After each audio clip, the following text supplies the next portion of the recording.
Y estamos aquí de nuevo Eso. después de un largo tiempo, Erráticamente Podcast.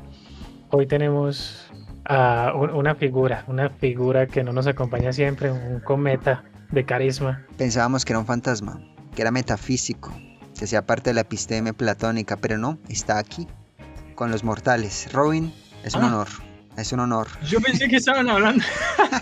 Del virus, estaban hablando del virus. No, estamos hablando de Robin. Muy bien, muy bien. Antes Nosotros, entendido del podcast que no entiende los chistes. o sea, Muy mal. nosotros estamos seguros de que el virus existe, pero de que Robin existe, eso es... Es más difícil de determinar. Eso es más extraño. Ok. Ok. Hola, buenas, gracias. Y bueno, y como ya escucharon acá, como siempre, están Gonta y acá un sujeto innombrable. Ya no Ok. le voy a buscar apodo, ya que se quede como quiera. Sí, ya no tiene sentido. ¿De qué vamos a hablar hoy? Sí, hoy teníamos, bueno, es un tema que es urgente al momento de grabar este podcast, es algo así recién salidito del horno. Y es que acá en nuestro precioso país tercermundista de Colombia tenemos una reforma tributaria encima. A ver, cuéntenme ustedes, ¿qué conocen ya acerca de la reforma? No va a tener lugar al parecer. Es todo. Yo, la verdad de la reforma, poco. Yo sé que fue solo una propuesta que se está haciendo desde la bancada de gobierno, o sea la bancada como más grande, o que apoya las iniciativas que se toman desde la presidencia, pero que todavía pues tiene que seguir un proceso. Tiene que ir a la Cámara y luego al Senado y tiene que pasar varios debates, pero entonces todavía no se terminan de poner de acuerdo cuáles son los términos que van a estar en el documento y que van a ser debatidos. Eso sí. Bien. Sí, digamos que al momento de grabar este podcast estamos en este estatus de la reforma, ¿no? Todavía solo una propuesta, todavía hay posibilidades de salvarnos, de reunir todo nuestro ki contra ella, pero hay algunos puntos como principales que venían en el documento que son los que han, digamos, escandalizado a la mayoría, y pues más que todo es como ese paquete de IVA que trata de llegar a extenderse a casi todos los sectores, ¿no? Entonces estamos viendo que para, por ejemplo, digamos que el primer punto, discutamos sobre puntos, ¿no? El primer punto sería hablar de cómo se trata de poner IVA en varios lugares. Para los extractos 4, 5 y 6 se va a aplicar el IVA del 19% a los servicios públicos, y para estrato 3 se busca aplicar ese IVA en los servicios de internet y telefonía. Entonces, ¿qué opinan ustedes de este primer punto? Porque hay muchos. Es que la discusión por los impuestos es una cosa muy grave, ¿no? Obviamente que haya una alza tan abrupta en un momento de crisis como el de ahora es muy apresurado, ¿no? Pues yo la verdad en temas de economía prefiero irme con muchas reservas, porque es que en últimas en la política siempre van a aparecer sujetos que creen tener la respuesta a todo, pero la verdad es que en un país como tan descompuesto, no estoy diciendo que Colombia sea único o que tenga problemas muy particulares o muy solo de Colombia, sino que yo creo que siempre que exista un grado de desigualdad, todas esas propuestas siempre van a quedar chuecas, ¿no? No existe una propuesta que lo abarque todo, pero normalmente lo que sí he escuchado, porque no he leído, y la verdad si no he leído no puedo hablar con plena confianza, sí he escuchado que todas estas reformas tributarias, digamos que siempre atacan a los que no tienen para pagar y favorecen mucho al que sí tiene para pagar. Sino que es que la mayoría de las cosas van a caer en los estratos más altos. El estrato 1 y 2 no van a sufrir tanto, según lo que acabo de escuchar. No, pero ese es solo un punto. Como que solo un punto. Que es solo uno de los puntos de la reforma. Digamos que ese sería como el punto principal con el que se argumenta que, bueno, esta reforma sí lo que busca es como tal vez ir con los estratos altos para este auxilio que se le debe dar a las personas pues de los estratos más bajos. Sin embargo, pues todo el mundo teme que pues al final va a ser, como casi siempre sucede acá, la clase media la que termine pagando los platos, ¿no? Es que por eso es que yo me voy con reservas con el tema. por una sencilla razón, y es que ¿cuál es el porcentaje de, de clase alta en Colombia? ¿Cuál es el porcentaje de clase baja en Colombia? Pues si se puede hablar de una clase, de clases, ¿no? Y no de posiciones económicas. ¿Y cuál es el porcentaje de clase media? O sea, si hablamos de clase media, yo creo que es la gran dominante dentro de la población colombiana, ¿no? Entonces, digamos, no sé. Es que eso hay que definirlo.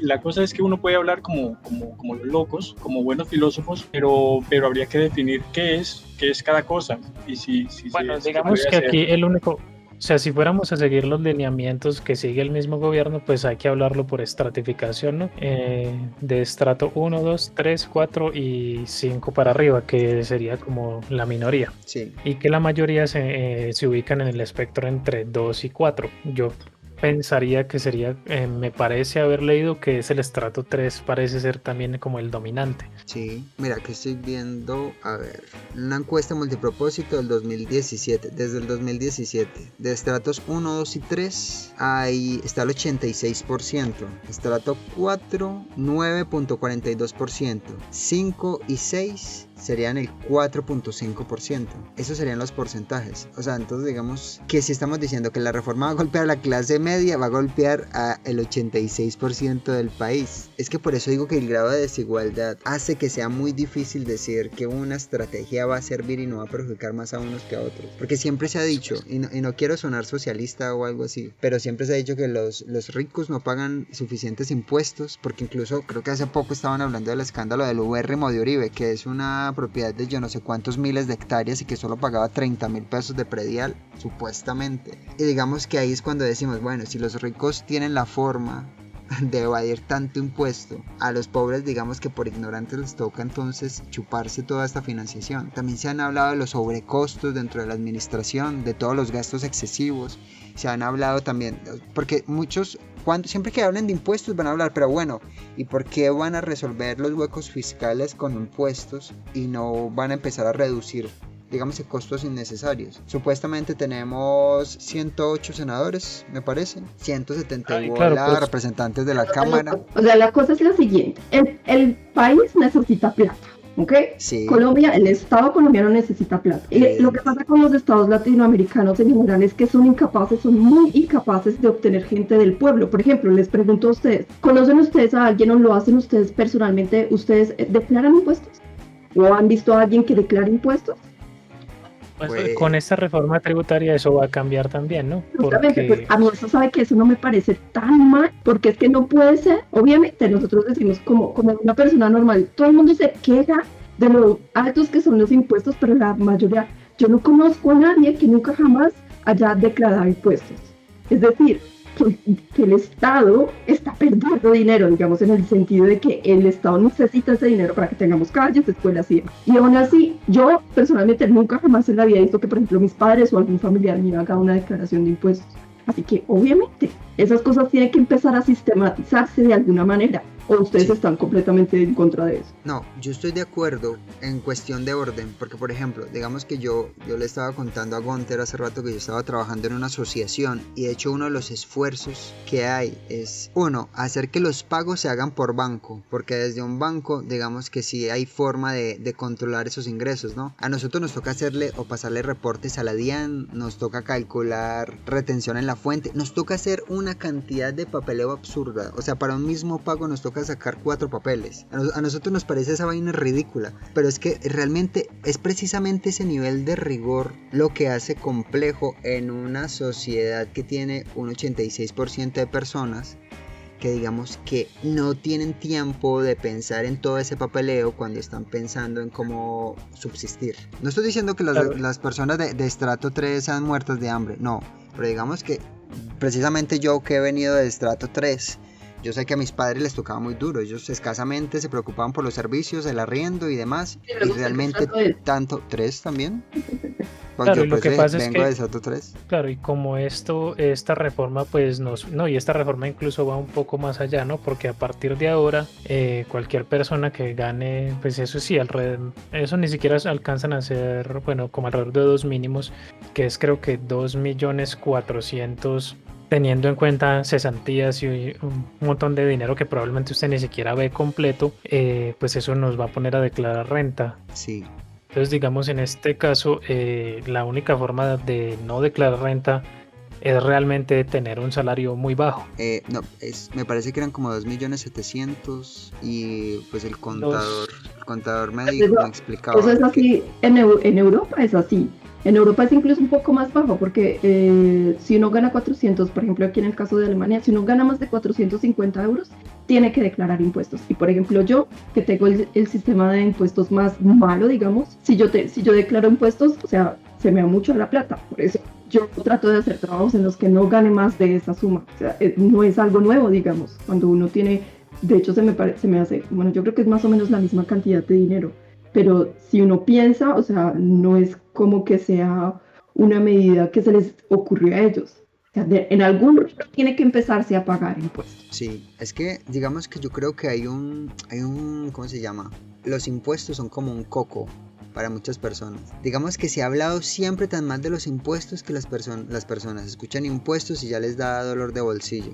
Pero por ejemplo, he escuchado de países como Canadá, uno de los países con los impuestos más altos del mundo, a los que las personas sencillamente los pagan porque ellos son capaces de evidenciar el gasto de esos impuestos, porque es un país lo suficientemente organizado, según leí, pero no me consta porque yo no he ido a Canadá, como para decir, bueno, pagamos un cojonal de impuestos, pero al menos sabemos que esto va para la calles, pero educación, tenemos infraestructura, tenemos sistema de salud, sí, tenemos sistema... ajá, y esa es la cuestión. mientras que según las estipulaciones del gobierno acá parece que en lugar de haber aumentos, pues habrá recortes a sector salud y educación con esta misma reforma. Es que es cuando entra el absurdo. O sea, el problema no es que se paguen impuestos, sino que el problema es que todavía existe la incertidumbre de la forma en que se invierten los impuestos, porque lo único que tenemos son memes que nos dicen qué es lo que está la idea de pasando. corrupción, claramente. Lo único que pensamos es, ¿para qué vamos a pagar si la plata se la van a robar? O sea, esa es la posición general del colombiano y claro, tiene razón. Por muchas situaciones, aunque la cuota de robos yo espero que no sea tan alta, de todas maneras está ahí y uno, obviamente lo último que uno quiere es del dinero que uno trabajó, que se lo vaya a quedar una persona y seguir viendo las calles destruidas y demás. Sí, no, y además que se llega a un absurdo espantoso. Yo he escuchado muchas personas en mi pueblito diciendo, ¿sabe qué? Que se roben lo que quieran, pero que hagan alguito. O sea, es que la gente ya da el brazo, da la pelea por perdida. Para muchos, todos los políticos necesariamente van a ser corruptos, a nosotros nos van a robar, y lo único que queda es el acto de mendicidad, decir, pero deme alguito por lo menos, deme ese tamal que me hace falta, o por lo menos haga una edificación que nos permita ver a otro lado mientras usted no saca la plata de los bolsillos. Ese es un absurdo, y es esa desconfianza lo que hace que hablar de O impuestos... sea, realmente hemos llegado al mismo nivel con los políticos que con el que se llega con cualquier asaltante que le roba a uno el celular en la calle. Usted me lo va a robar, pero déjemela sin cara. A un nivel más grande. O sea, de por sí es como que si en este momento nuestros líderes nos están atracando y por lo menos estamos viendo esa sin cara, eso que sabemos que a ellos no les importa mucho y que no lo den.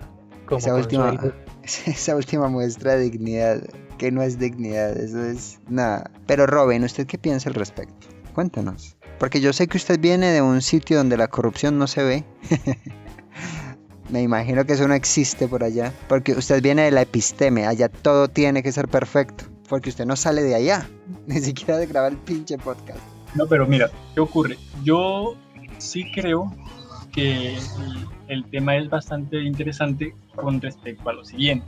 Y es verdad que en los países que conocemos o que consideramos como modelos de país, la mayoría de los países europeos, en esos países los impuestos son muy altos y las instituciones efectivamente son muy sólidas. Pero aquí, aparte de que cuando se dice que subir impuestos, la gente espera que esos impuestos se vean reflejados en una mejora de la infraestructura del Estado, del gobierno, las instituciones públicas. La gente también cree aquí, porque la ignorancia abunda, cree que los impuestos, si no les cobraran impuestos, la gente tendría más posibilidades de enriquecerse, porque yo creo que en el fondo lo que hay es un problema sociológico, porque la gente se siente pobre, se percibe a sí misma pobre, e incluso yo siento bastante inclinado a creer que somos muy pobres. Porque la gente piensa, yo necesito conseguir un empleo, estudiar para conseguir un empleo y y conseguir una casa, una moto, una familia, poder viajar, porque la gente tiene ese modelo de crecimiento, no, ese modelo de progreso en la cabeza. Y cuando le dicen, vamos a subir los impuestos, la gente se aterra porque piensan, no solo piensan en que se lo van a robar los impuestos, sino que piensan que ellos, aunque los otros estuvieran o no robando, ellos se van a empobrecer más. Entonces son como dos cosas. No es solo que la gente teme a la corrupción, porque también estoy de acuerdo con que lo dan por hecho, o sea, la gente se va a robar la plata, los políticos se van a robar la plata, sino que también ellos ven que eso terminaría siendo peor, que se van a empobrecer. Entonces yo veo que la cosa va por ese camino.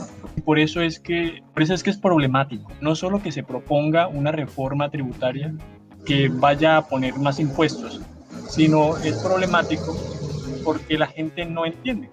Porque no entendemos. Yo empiezo primero. Yo nunca entiendo nada. Y esto menos. Bueno, en este caso, pues a mí sí me gustaría anotar, pero pues que realmente no está muy lejos de la realidad que la gente se sienta pobre, porque es que la gente pues en este país es pobre, hay un grado de pobreza muy alto. Y a pesar de que uno pueda ver que pues mucha gente acá pues le alcanza para tener una casa, una moto, por lo general acá la gente vive ahogados en deudas. Entonces tengo cosas, pero pues las cosas no son mías y cada vez llega más y llega más hasta que simplemente la deuda cae por su propio peso, los reportes en data crédito, que de hecho eso, o sea, es tanto el nivel de gente que tenemos en esa situación que pues ya existe un negocio con, o sea, para los abogados eso es uno de los negocios como más comunes que hay, el ayudar a que la gente pueda borrar sus reportes en data crédito o cualquier otra entidad financiera. A mí me parece que el punto de Robin es muy bueno. Ay, yo sí sabía que Robin es una mina de oro andante. ¿Por qué no sabe? ¿Por qué no se manifiesta más? Hay que sacar una ouija para llamar a Robin. No, yo le voy a decir por qué el punto de Robin es muy bueno. Efectivamente, la idea de la pobreza acompaña a muchas personas en distintos estratos. Porque yo se lo he escuchado a personas de estrato 2 decirlo con particular énfasis en la pobreza. Sí, claro, como soy pobre. Personas de estrato 3 diciendo, no, uno bien pobre le van a cobrar más. Personas de estrato 4 como es que no pueden ver a un pobre tranquilo. Porque es que la idea de no, pero es que la pobreza está idealizada. Sí, ese es mi punto. Hacia allá voy. Nosotros definitivamente sí tenemos un miedo precisamente porque nos persigue esa idea, y por eso era también que yo hablaba de que los impuestos son como un coco. Es que nosotros nos estamos llenando de ciertas ideas, y la verdad, aunque esto sería un tema aparte para otro capítulo, nosotros sí tenemos muchos esquemas que hacen que nosotros ya vayamos predispuestos a muchos temas. En este caso yo creo que el tema o digamos que la cabeza que estamos combatiendo acá sí es el fantasma de la pobreza. Muchas personas se van a sentir más agredidas precisamente por ese sentimiento. No estoy diciendo que las personas son pobres porque quieren o algo así, no, estoy diciendo que efectivamente sí existe un temor a caer en la inopia. Y que precisamente eso es lo que hace que uno ande con reservas frente a temas como el de impuestos, como que me van a sacar una plata y como que a lo mejor no me va a alcanzar y yo qué voy a hacer. Y es claro, que, por ejemplo, sin embargo, con esta reforma sí me parece que ese miedo está un poquito más fundado, ¿no? Porque, o sea, no solo hablamos de unos cobros extra que se le van a hacer a la gente, sino, bueno, porque faltan algunos puntos por discutir, pero también existen varios factores ahí que lo que van a hacer es encarecer la vida. Cuando la vida se encarece, pues se acerca uno más a ese espectro de sentir pues como una condición de pobreza. Sí, y llegamos a otro punto, y es... ¿Qué otros puntos hay en la reforma tributaria que sean interesantes? Hay varios, entonces hay unos 3 por lo menos que me gustaría también sacar aquí. Entonces, pero pues dejemos que acá nuestro innombrable termine su idea. No, a mí ya se me olvidó lo que iba a decir, pero seguramente va a salir después. Vamos con otros puntos, me parece bien que vayamos avanzando. Bueno, entonces en este caso, pues bueno, ya hablamos un poco de cómo pues los impuestos afectan, y esto pues es directamente ya un dinero que es que toca pagar. Pero entonces acá viene el otro punto, en cómo estos impuestos se van a aplicar también a las cadenas de suministros y lo que va a hacer que todo sea más caro. El primer ejemplo de eso es este plan de, pues obviamente no aplicar directamente los impuestos a cosas como la carne, pero aplicar los impuestos a los procesos de envío, de manufactura que se hace para tener estos alimentos, lo que obviamente va a hacer que el empresario no va simplemente a pagar y quedarse tranquilo, sino que los va a encarecer, entonces el consumidor pues va a ver otra vez reflejado eso en un precio más alto de los alimentos que consume. Terrible, eso suena a una medida muy estúpida.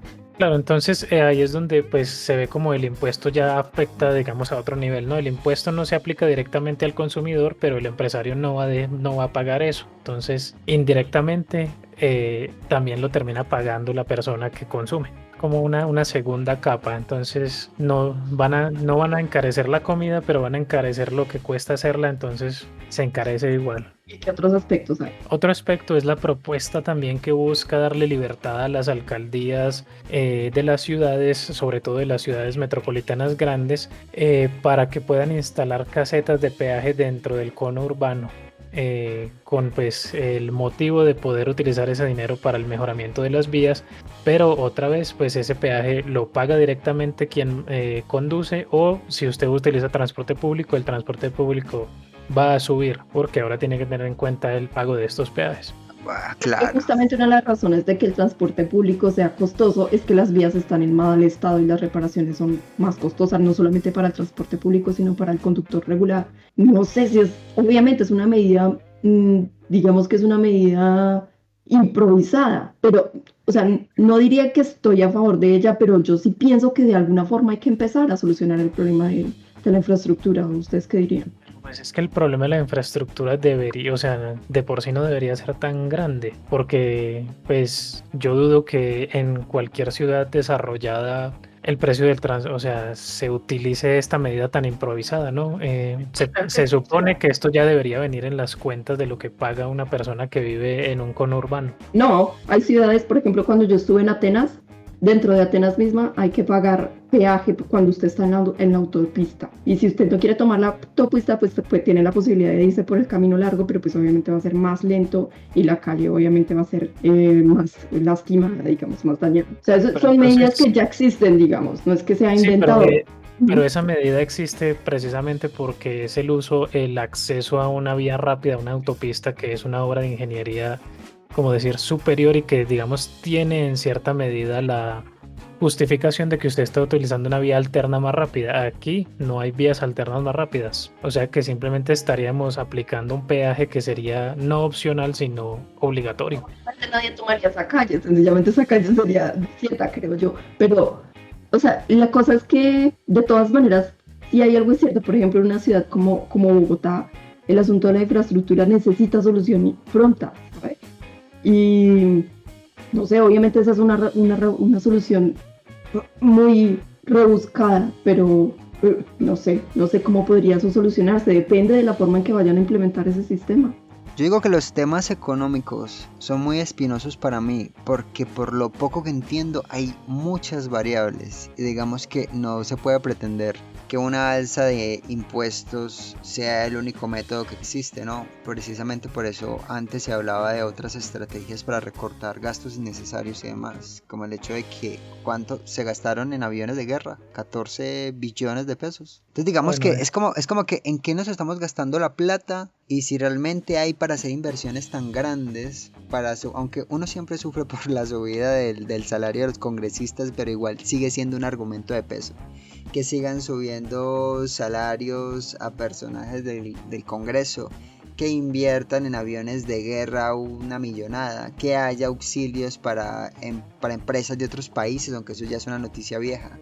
Digamos que es eso también lo que hace complejo que uno se trague, digamos que una reforma de estas, como si fuera la única opción de cuadrar el país. Claro, entonces, por ejemplo, las decisiones económicas no parecen sensatas. Por eso es que uno no puede estar a favor de ello, parecen decisiones aleatorias.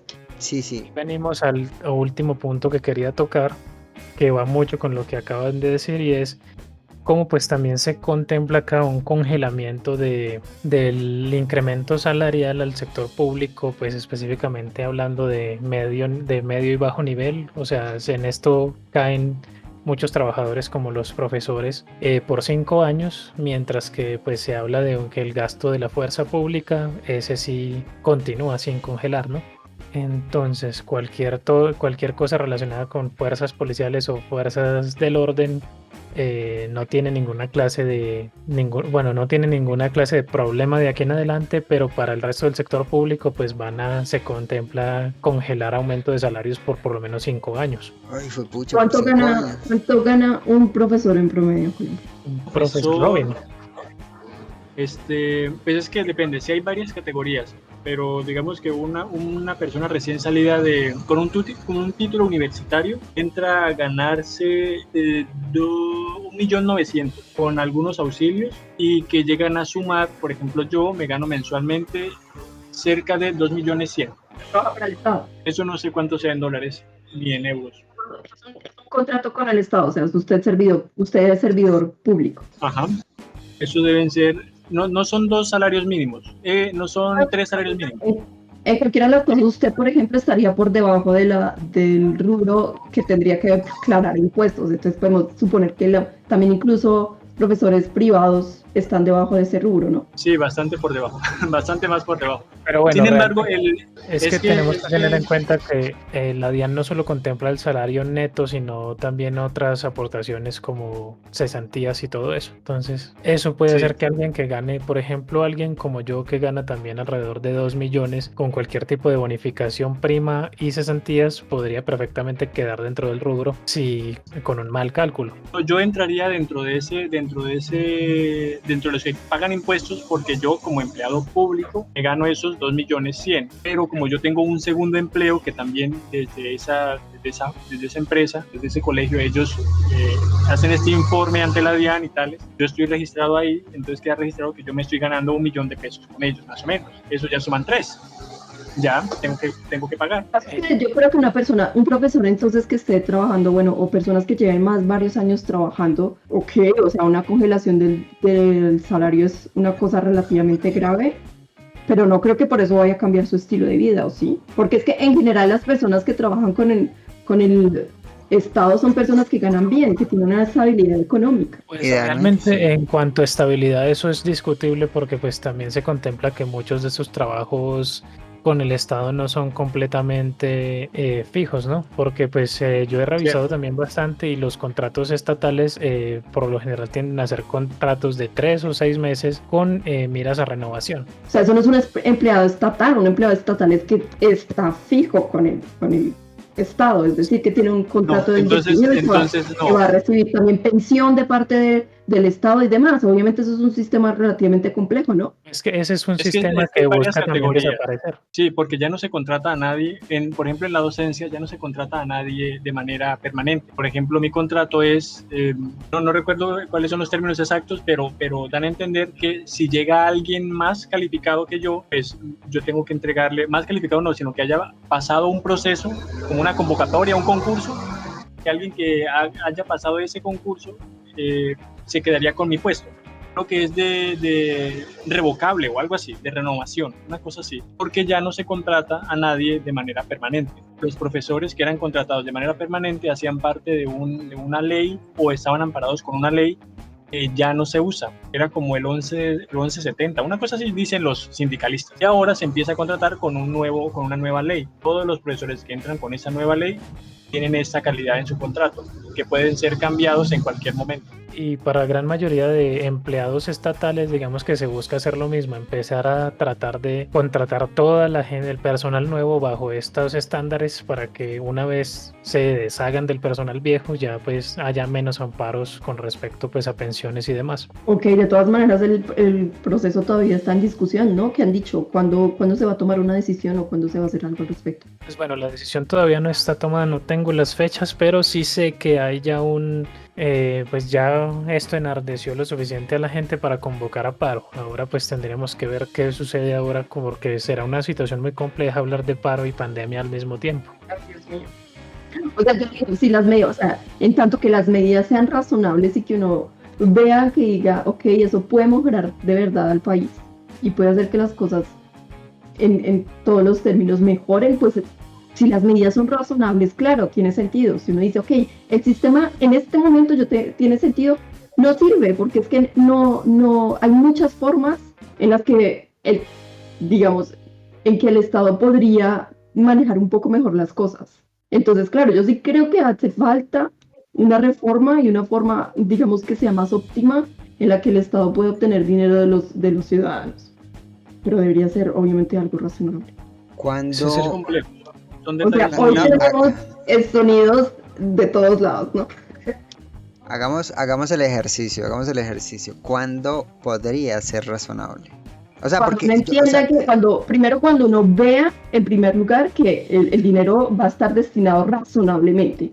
Que uno entienda, ok, la salud va a recibir tanto dinero, el sistema de salud también va a recibir una buena inyección de dinero, yo que sé, la infraestructura de Colombia necesita mucha plata y demás. O sea, eso es una cosa innegable. Por ejemplo, la infraestructura, yo digo, una de las cosas más importantes es que la infraestructura mejore. Cuando eso mejore ya pueden solucionarse un par de cosas. Y obviamente, también que entender un poco, obviamente, desde la perspectiva del trabajador. Hombre, uno está trabajando, pero usted también está usando las calles para ir hasta su trabajo. Usted utilizó el sistema educativo para educarse y demás. Hay que retribuirlo de alguna manera. Eso también es un sentido de educación en el que hay que entender, ok, yo estoy amparada por un sistema político y pues, yo que sea, de acción, reacción, karma, lo que sea, hay que retribuir de alguna manera y a partir de algún rubro habrá que empezar a retribuir al Estado. Pero el problema es que aquí yo creo que la gran mayoría de gente, incluido yo, pues sentimos que estas garantías que da el sistema pues realmente pues no son un amparo que merezca ser retribuido todavía por el Estado mismo en el que funcionan. Entonces hablamos de un método de transporte. ¿Usted siente que usted no está amparado por el Estado? En la mayoría de los casos no, porque me parece que generalmente bueno, por ejemplo, si hablamos de lo que más le meten plata, hablamos de orden público, a eso se le gasta una gran cantidad de dinero y uno no siente que haya realmente un control de orden público. La delincuencia, el crimen siguen en aumento, entonces por ahí, por esa parte, uno no se siente amparado o seguro en ningún momento por la parte, digamos, de fuerzas del orden. Después uno puede hablar del sector educación, en el cual también yo no me siento amparado porque el sector educación siempre fue, digamos, bastante malo a nivel público si hablamos de nivel no universitario, ¿no? Si hablamos de colegios y de escuelas públicas, se nota mucho que los materiales no son los mejores, la preparación no es la mejor y digamos o sea, que... yo lo que veo, claro, no, yo no estoy diciendo que el sistema, o sea, la pregunta es, la voy a reformular. ¿A ustedes les sirve de algo ser colombianos? A ver, digamos que en mi caso personal, yo diría que en este momento lo único que me sirve es el tener documentación que me acredite como un perteneciente a un lugar, pero de resto, digamos que yo todo lo que he tenido, todo lo que he conseguido me ha tocado a través de un sector más bien privado, porque a través del Estado no.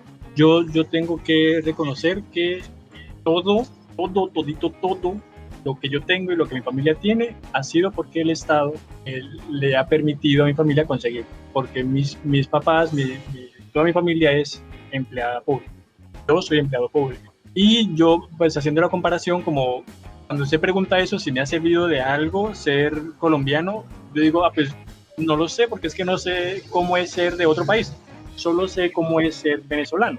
Porque los tengo aquí. Yo lo pongo también un poco en contexto, por ejemplo, qué significa ser en este momento sirio o qué significa ser en este momento muchas cosas, ¿sabes? Also, yo sí que, claro, uno desde la perspectiva de uno está aquí, uno dice, es que no tengo nada, a mí nunca nadie me ha dado nada. Hombre, con todo y todo, usted tuvo una calle desde su escuela hasta su casa, con mucha seguridad, a menos que usted viviera pues en un pueblo muy, muy, muy, muy remoto de Colombia. Uy, pero no es lo mismo, no es lo mismo. No, pero seguridad. No es lo mismo, pero que sí, usted tiene un lugar, o no es absoluto, usted no tuvo ninguna tipo de calle, cuando usted conduce un carro no anda sobre ninguna calle. No es igual porque yo he tenido que vivir en lugares donde las calles eran de barro. No es igual porque mi familia fue desplazada por la violencia, el Estado no la protegió. Yo tengo estudiantes que hoy, cuando hay tanto progreso y todo está tan bien, e incluso se llegó a decir que Colombia era un país que estaba al nivel de los países europeos, tengo estudiantes, muchos estudiantes que viven en veredas donde la gente ha tenido que hacer sus propias calles, donde las casas son de zinc. Entonces, no es lo mismo. No es lo mismo compararlo con otros países, no. No, claro. Claro, yo no estoy diciendo que sea lo mismo, lo que yo estoy diciendo es, mire, esos casos que usted me está contando, claro, son casos extremos en los que yo digo, la mayoría de la gente no pasa por esos casos. Mi punto es el siguiente, yo sí creo que hay un desagradecimiento muy grande, ¿sabe? Está bien, yo digo, el Estado colombiano no es lo perfecto, pero no es como si no estuviera ahí. No es como si en cualquier momento llegara alguien a otro país a bombardearlo, no es como si absolutamente no estuviera presente de ninguna manera, ¿sabe? Es una situación, o sea, también hay que tener por lo menos un grado bajo o algún grado de agradecimiento, decir, hombre, por lo menos hay una universidad, yo estudié en la universidad pública, hombre, hay una universidad pública, y tener el nivel de agradecimiento y decir, mira, estudié en la universidad pública, ya hice mis cosas, ¿no? y demás, o sea, toda mi educación fue en educación pública, y uno no puede decir, no, es que no me han dado nada porque es que yo necesito la carretera así y así, o porque yo necesito la escuela así y así. Obviamente hay situaciones extremas en las que el Estado colombiano es muy inepto y no es capaz de solucionar, pero eso no significa de todas maneras que el Estado colombiano no haga absolutamente nada. Pues yo no sé, pero yo diría que las personas que sí realmente podrían contarse dentro de este grupo que debe tener un mínimo agradecimiento tampoco es que sea la gran mayoría. Porque pues yo viendo acá mi contexto, la gran mayoría de gente que conozco no pudo acceder a la educación pública, tuvo que irse también por el sector privado. Entonces tomémonos del Estado, destruyamos. Estoy exagerando. No, es que eso es verlo un poco todo en claro y oscuro, en Pero blanco y negro. no es capaz, o sea, claro, es que lo que yo digo es, si uno no tiene ni siquiera un sentido de agradecimiento con su país, nunca jamás nadie va a estar dispuesto a pagar ni el más mínimo impuesto. Entonces no tiene nunca, jamás, o sea, nunca va a tener el Estado el suficiente, entonces también el suficiente dinero para solucionar las cosas, suponiendo que el asunto de la corrupción no existe y demás. O sea, eso es un asunto también de aunque sea un poco de agradecimiento, ¿no? Aunque sea un poco, diría yo. O sea, yo estoy de acuerdo con Gunter, porque no es que todo esté perdido. Es evidente que existe una desigualdad abismal entre partes colombianas, entre extremos. Hay personas que todavía son víctimas de la violencia, hay personas en Colombia que no tienen trabajo, hay personas en Colombia que no tienen casa, que sufrieron problemas por el invierno y están viendo dónde van a vivir, pero de alguna manera, pues digamos que englobar todo en el Estado me parece un poquito ingenuo también, porque hay que recordar que el Estado no solamente es el presidente, sino que también tiene que ver con alcaldías, con gobernadores y demás. Y de alguna manera sí hay algún tipo de manifestación. Es que el problema es precisamente en que sí estamos peleando con fantasmas. Es que siempre vamos a regresar a lo mismo. A la gente le da pereza la política precisamente por eso, porque son temas complejos. Pero digamos que si la gente no se involucra en estos temas, ahí es cuando vamos a empezar a inventar, cuando vamos a empezar a seguir adorando a los fantasmas o sencillamente pensando que estamos jodidos, siempre vamos a estar jodidos. Mi mamá también fue trabajadora del Estado. Digamos que yo entiendo que las calles no salieron porque sí, a pesar de que, por ejemplo, la finca de mi suegra, de la que se ocupa mi esposa, las vías, digamos que en parte nos tocó hacerlas a nosotros, porque no había acceso. Y sencillamente, digamos que ahora que estoy más involucrado con el sector campesino, me doy cuenta de que las vías son una porquería y siempre han sido un problema, pues porque si ellos viven del campo, pero no tienen la oportunidad para sacar su producto, ahí hay un problema, ¿no? Porque tenemos un montón de personas que ya están en un estado de necesidad y que no tienen los recursos para solucionar esos problemas. Volvemos a lo mismo. Yo creo que lo que yo decía antes, la infraestructura en Colombia es una catástrofe, es una cosa terrible. Y querámoslo o no, si se quiere solucionar ese problema, se necesita plata. ¿Y quién tiene que gestionar eso? Pues el Estado. Y para que el Estado pueda hacerlo, pues tiene que conseguir plata de algún lado. ¿Y de dónde es? Pues adivine, del bolsillo del ciudadano. O sea, no hay otra forma, no hay otro escape, no es que las carreteras van a caer. Pero hay un detalle también ahí muy importante, y es que en cifras que se han mostrado en otros medios, que otra gente mucho más capaz que yo, una gente que sí es verdad capaz, sí de verdad es capaz de manejar, los tiene, y de los que yo solo doy cuenta. Un porcentaje muy alto de los impuestos que ya pagan los colombianos se pierde. Entonces, ¿por qué no fortalecer la institución para evitar estos robos en lugar de aumentar los impuestos? Yo creo que eso sería un buen empiezo, hacer que el colombiano empiece a confiar en su sistema de De impuestos. hecho, esa iniciativa ya está, y desde el año pasado, porque se supone que nosotros tenemos un tiempo ya establecido para implementar la facturación electrónica. Independientemente si usted está en una chaza, usted debe tener facturación electrónica, porque se supone que desde la página de la DIAN usted puede facturar electrónicamente gratis. Y a usted le van a dar capacitaciones desde Cámara de Comercio. Eso ya existe, porque supuestamente desde el gobierno particular de Duque, una de las iniciativas que él mantuvo desde siempre es: vamos a asegurarnos de que todos están pagando lo que es y están pagando los impuestos del caso. Por eso era que comentaba que ahora en términos de la asociación en la que me desenvuelvo, ahí existe la presión porque tenemos que bancarizar a todos los miembros. ¿Por qué? Porque desde los bancos también se hace posible ese rastreo y esos descuentos de impuestos y todas estas cosas, porque es que en últimas, hablar de pagar impuestos es hablar de un gran hermano, es hablar de una persona que va a vigilar todos sus movimientos financieros y que le va a contar todo lo que usted gasta y va a descontar lo que considera que el Estado necesita. Claro, pero piensen en el otro aspecto. Hablar de pagar impuestos también significa hablar de que entonces las personas, para poder pagar impuestos, van a poder tener trabajo. Mire, les cuento el caso acá. Aquí el caso es que las personas que los asesoran a uno en el trabajo tratan de que uno gane lo más posible, porque es que si usted gana más, pues le paga más al Estado, y eso es lo que más se trata. Entonces, si hay trabajadores que están trabajando de manera regular, es decir, que la gente tenga trabajo, también va a ser un aspecto importante, porque no se puede pagar impuestos si no se tiene trabajos. Entonces eso también va a ser un punto en el que decimos, ok, primero hay que darle trabajo a todo el mundo. Cuando todo el mundo tenga trabajo, entonces hay que hacer que ganen bien. Y si ganan bien, pues van a pagar impuestos. Y también es un ciclo también que se retroalimenta. Sí, pero de todas formas, pues esa parte pues suena bien, pero de alguna No estoy manera diciendo pues no. que la forma en que Duque lo está haciendo esté bien, pero yo sí creo que hay que empezar de alguna forma. Pero el problema es que ahí la balanza casi siempre pues está volteada, ¿no? Pues primero se empieza con los impuestos, pero la garantía del trabajo tampoco es como que esté muy en el horizonte, o por lo menos revisando las reformas, los referendos y lo que se dice, no es como que uno contemple que haya este gran incremento de oportunidades laborales.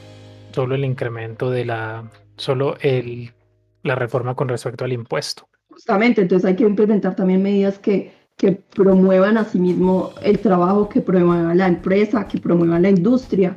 Y digamos que eso es que no son aspectos aislados, eso tiene que funcionar todo de manera sistemática. Sí, yo creo que se necesita una estructura sólida, es verdad, porque por ejemplo, ¿por qué se hablaba de lo de la facturación electrónica? Y es que ahora el gran enemigo del Estado es el trabajador informal, porque el trabajador informal es el que no paga impuestos, ¿no? Por ejemplo, yo estaba buscando acá en Google en el 2020 cuál era el porcentaje de trabajadores informales y aquí me habla de un 47.7%. Impresionante, es una cantidad inmensa de gente que obviamente... informalidad. Imagínese, y son personas que ganan bien, ¿sabe? Hay gente dentro de esa informalidad, no estoy diciendo que todo el mundo, pero hay gente que trabaja, que gana muy bien. Y pues es justo también que hagan su respectiva retribución. O está bien que, no sé, que la persona use el sistema y que no le haga ninguna retribución. Sí, claro, eso está muy bien. Sin embargo, pues sí es muy preocupante ver una cifra tan alta de economía informal en un país. Yo creo que sí son muchas cosas para corregir, muchas cosas para hacer, pero aquí el gran problema que veo es por dónde deberían arrancar los encargados de organizar toda esta vaina. Yo sí creo que los ciudadanos deben estar siempre dispuestos a aportarle al país, de eso estoy convencido. También estoy convencido de la idea de que debería fomentarse la oportunidad, porque hay personas en el país, existe un 17% de desempleo o más actualmente en Colombia. Entonces digamos que hay sectores afectados, no hay garantías de empleo. Entonces digamos que hay muchos aspectos que hacen que sea como un terreno movedizo para andar. ¿Cuál sería la mejor manera de iniciar? ¿Por dónde empezamos? Por ejemplo, no, mentiras, no voy a dar el ejemplo porque parecería propaganda política y me abstengo mejor. Pero sí voy a dar la idea. Alguien dijo alguna vez, y eso ya lo había dicho Stanislao Zuleta, filósofo colombiano, muy recomendable, que decía que lo primero que hay que hacer en una sociedad incluso para que exista una verdadera democracia, es resolver la desigualdad social. Y yo sí creo que eso es un punto fundamental. Hay que resolver esa desigualdad y no tanto por plata, porque mucha gente dice, no, es que esta gente lo que quiere es repartir la riqueza por igual y así nos empobrecemos todos. No es cuestión de riqueza. Yo creo que en Colombia, si bien hay muchas oportunidades, solamente esas oportunidades parecen estar ahí para el que sabe que existen, pero hay mucha gente que realmente no tiene tiempo de buscar, no tiene el conocimiento de entender, y no estoy diciendo que la mayoría de las personas colombianas son estúpidas, solo lo estoy insinuando. La cuestión acá es que yo creo que sí hay un problema, lo que hablábamos, de una mentalidad social, si hay un problema de una falta de compromiso frente al país, frente al Estado. Y a lo mejor lo que sí hace falta en Colombia son patriotas, pero también necesitamos motivaciones para ser patriotas y para que todos funcionemos. ¿Por dónde empezamos?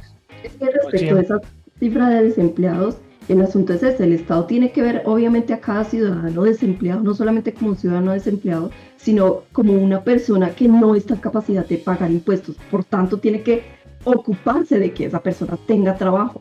Obviamente es solo un aspecto de eso, no es que vamos a reducir todo el aspecto a eso, todo el asunto a eso, pero es un punto también a tener en cuenta.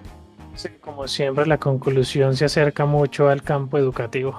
Pero es que eso estaba hablando con Gunter hace un rato, si realmente la educación era la solución, pero creo que deberíamos dejar eso para el próximo podcast porque puede que nos alarguemos otro poquito. Y ya llevamos bastante tiempo.